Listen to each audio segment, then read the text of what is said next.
Boy, oh boy, I tell you, y'all not letting up on Drake, man. Y'all been coming at Drake neck ever since his beef with Kendrick kind of died down. And now people are clearly seeing that Kendrick has won the war. Drake is called one of the biggest L's in his career. People feel like his career will never be the same. But it's hard to believe when his ops are still playing Drake's music that they're featured in. So it's like, who knows what's going on, but we got Drake continues to embarrass himself. Let's get to the bottom of it. Last couple of weeks have been tough. Hit the like and subscribe button, man. You know your boy's consistent out here, man. Like, come on, man. Who's bringing you content like this every day? Got both. For both Drake and his fans, after he decided to officially wave the white flag in his beef against Kendrick Lamar, he has still been somewhat active. First, people saw him out in the Turks partying, which is hilarious considering this line from Meet the Grams. Of course, he also had the Twitter Riddler and his cryptic messages that he shared, along with some of Drake's belongings he allegedly possessed. And yes, I know the journalist Christopher Alvarez now claims that Drake did no wrong that night, but the more I think about it, the stranger it sounds for Drake to want to hang out with this guy of all people at 3 a.m. in his hotel room. Christopher claims that Drake played him some unheard beats. Not even songs, just beats. Which Drake doesn't even make beats. I don't know, the story is just not adding up to me. Regardless, in an attempt to pop back out and silence the critics, Drake did come back with a feature on Sexy Red's new album, specifically on the song You My Everything. And I have to say, in listening to her part of the song, I think Miss Red might have damaged my brain permanently. I mean, her performance here is just straight up garbage.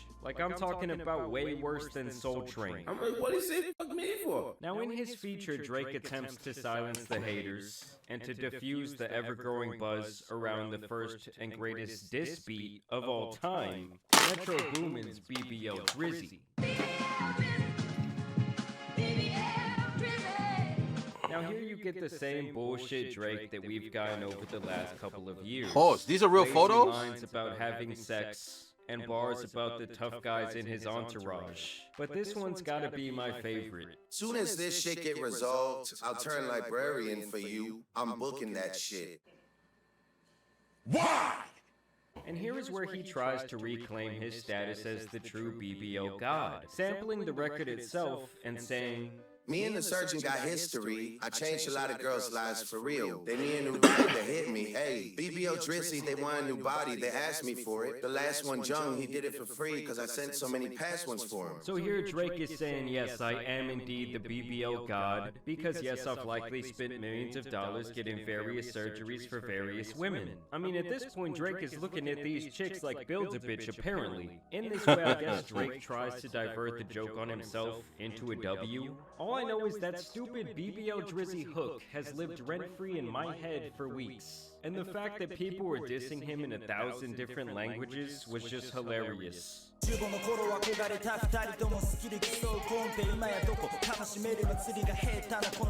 Overall, this song still makes my ears bleed, at least for the first 2 minutes. But Drake's flow really is great here. I do have to admit, though, I find it hilarious that he keeps fulfilling prophecy after prophecy. When I see you stand by Sexy Red, I believe you see two bad bitches. Even the biggest Drake nut gargler has to admit that the optics of this are hilarious. Now, more recently, a ghost from Drake's past has revealed its ugly head once again. Or should I say Ghost Riders? Thank you. Huh?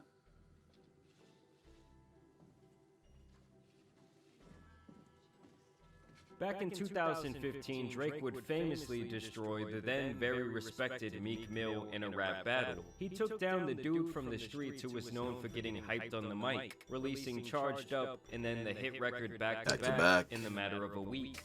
Drake crushed any chance that Meek might have had by hitting him in his most vulnerable spot. I remember back then I had just left off to college, and when I heard back-to-back playing at house parties and on the radio, I said, holy shit, my guy Meek is cooked. He tried to come back, I tried to hype up his responses to my friends, but it did not matter. Everything about Back to Back was perfectly strategized. Even the artwork for the song directly referencing the walk-off home run in Game 6 of the 1993 World Series hit by Joe Carter was so well planned. For those of you that don't know, that home run propelled the Blue Jays to back-to-back championships. Drake had entire crowds of people saying lines like, I didn't know that.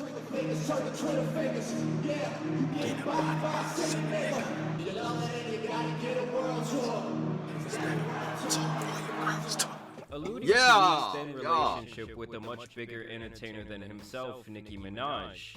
At the time, his status as her boyfriend was eclipsing his status as a rapper. Don't get me wrong, he was still dropping good music, but he was becoming more known for being Nicki's boyfriend more than he was for being Meek Mill, which is something a man is obviously going to be clowned for. This whole song is layered with references that emasculate Meek, who was known for his tough guy gangster image and ferocious delivery in his songs. For Drake to drop a radio hit on his head through a diss record is something that we had not seen for a very long time, and this really got him a lot of credit as an MC, and he really shed the soft R&B Marvin's Room guy label. Now you're probably asking yourself, well, why do I bring this up today? Well, first off, let's just acknowledge that what Kendrick did to Drake recently is exactly what Drake had done to Meek almost a decade ago. Because just like Drake recently, Meek actually put out some decent records of his own during that beef, dropping Wanna Know, War Pain, and Pray For Him. 3 great records that got completely eclipsed by Back to Back. In these songs, he talks about how Drake is an inauthentic artist, even calling him the new Milli Vanilli. Was it Quinn Miller, was it Usher, was it D-Town where you really got your flow?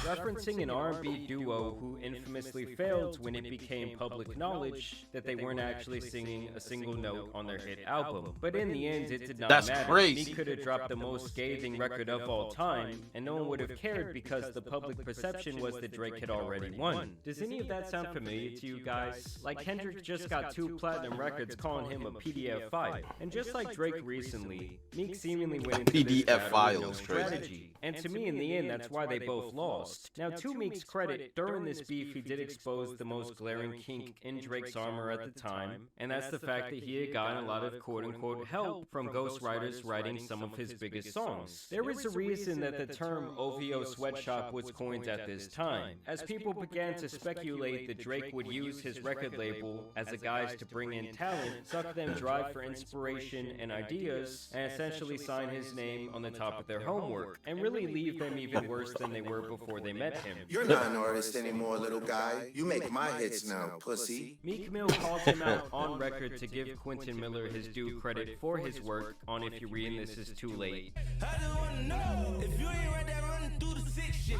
Tell us who the folks quit running through the 6 with.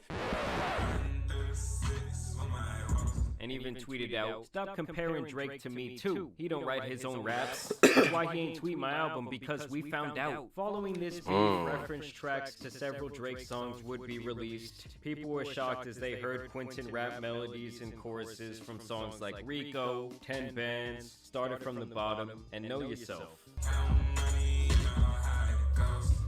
All money, new women, gotta keep it down. Other reference tracks will be released from Party Next Door for the songs Company, Legend, and You With Me. Man, imagine this is your dream to write for a massive artist like Drake, and in the end you don't even get paid for your contribution. I never got a publishing check off of any Drake songs. Regardless, the ghostwriter allegations had cooled off for a very long time after this. Drake, of course, went on to drop a ton of hits and several albums. But now the ghosts of the past are seemingly back, as the reference tracks have leaked for Mob Ties, Ratchet Happy Birthday, and Jumbotron Shit Poppin'. Specifically, I do want to hone in on Mob Ties here because, well, Ratchet Happy Birthday fucking sucks. And Mob Ties by many is considered to be a classic Drake song. I will say this. I feel like the era in which we're listening to music now, with the fan base being so much younger and not... The fan base that supports these artists aren't the typical people that grew up watching these artists. These fan bases are like 15, 16 years old who will go to every Drake concert, buy every Drake album. They don't care about who's credited for writing the lyrics. They just care that their favorite artist said it. And I kind of feel like this is the new leaf that we're now experiencing, where even if you consider the Gunna situation with him being labeled a snitch, I think back in the day, Gunna would have been cooked. Nobody would have been co-signing him. Nobody would have been working with him. He would have been out the league, for lack of a better term. But in this day and age, look at Gunna. You know what I'm saying? Gunna chilling. Not a part of YSL no more. Like, them guys dropped him. And, obviously, the case is the case with Young Thug. But Gunna still has a career. 6ix9ine still got a career. And this dude was gloating about snitching. Because the fan base are no longer street thugs that are out here selling CDs on the corner. The supporters and the fans are now kids on TikTok. Teenagers on TikTok who care only about what their superstar favorite artist is doing. They don't care about writers. I feel like this generation doesn't give a fuck about the real work that goes behind the scenes. They just care that their superstar artist is the one that's saying it. So I kind of feel like it's null and void to even... It is embarrassing considering that Drake is taking all the credit for Ghost Rider's work. But to be honest, who cares? As many felt it was a response to Pusha T. Bring it back. Because, well, Ratchet Happy Birthday fucking sucks. And Mob Ties by many is considered to be a classic Drake song. As many felt it was a response to Pusha T. Just listen to how his biggest fans feel about it. But I did hear about that maybe he got some help on Mob Ties. And I ain't gonna lie, Mob Ties was a song that I felt that was Drake with his back against the wall. Mm-hmm. And I was like, yo, Drake, if he ain't right, it felt the way. I love the song. Yeah, like that, I would be like, that would hurt my heart. What's one of our favorite songs, Mavi, now? Sick of these niggas. Oh, my God. I didn't have Mob Ties. I'm sick of these niggas.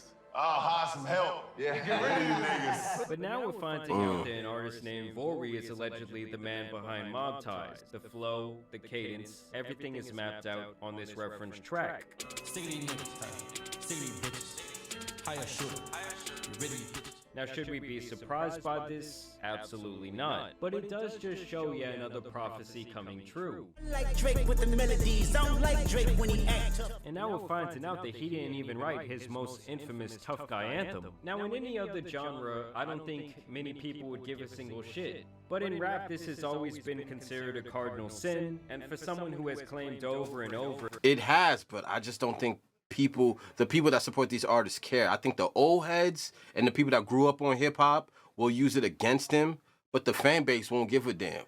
You know what I mean? The fan base won't. He is the best rapper in the world with the best pen. Well, people find it comical. And listen, guys, I love many Drake songs. I spent many years and had many good times listening to Drake. He has several classic albums to me, and he is arguably the greatest entertainer of my generation. But somewhere around 2017, I stopped checking in on his music. I think Scorpion was the first record I really didn't enjoy. And unfortunately for Drake, he just went up against the most authentic artist I've ever seen when it comes to representing where he is from and how he is raised. And when you stack that up against a manufactured mega artist who seemingly has no boundaries as to which flow or style he might steal next, he was really fighting an uphill battle. And coming in with no strategy at all was just a horrible decision.